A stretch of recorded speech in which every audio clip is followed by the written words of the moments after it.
Iran ने Israeli शहरियों को हसास मकामात से दूर रहने का मशवरा दे दिया। ईरानी फौजी तर्जुमान ने अपने बयान में वाज़ेह किया है, ईरानी फौज के पास इजरायल के तमाम हसास मकामात का डाटा मौजूद है। इजरायली शहरी अपनी हुकूमत के हाथों इंसानी ढाल के तौर पर इस्तेमाल ना हो, जेर जमीन छुपने से नुकसानात से नहीं बचा जा सकता। ईरानी मीडिया पर इजरायल में मौजूद अहदाफ की वीडियो भी जारी की गई है।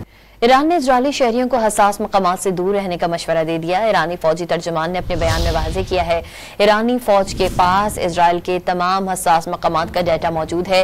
इजरायली शहरी अपनी हुकूमत के हाथों इंसानी ढाल के तौर पर इस्तेमाल ना हो, जेर जमीन छुपने से नुकसानात से नहीं बचा जा सकता।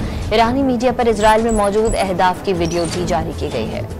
ईरान ने इजरायली शहरियों को हसास मकामात से दूर रहने का मशवरा दे दिया। ईरानी फौजी तर्जुमान ने अपने बयान में वाज़ेह किया है, ईरानी फौज के पास इजरायल के तमाम हसास मकामात का डाटा मौजूद है। इजरायली शहरी अपनी हुकूमत के हाथों इंसानी ढाल के तौर पर इस्तेमाल ना हो, जेर जमीन छुपने से नुकसानात से नहीं बचा जा सकता। ईरानी मीडिया पर इजरायल में मौजूद अहदाफ की वीडियो भी जारी की गई है।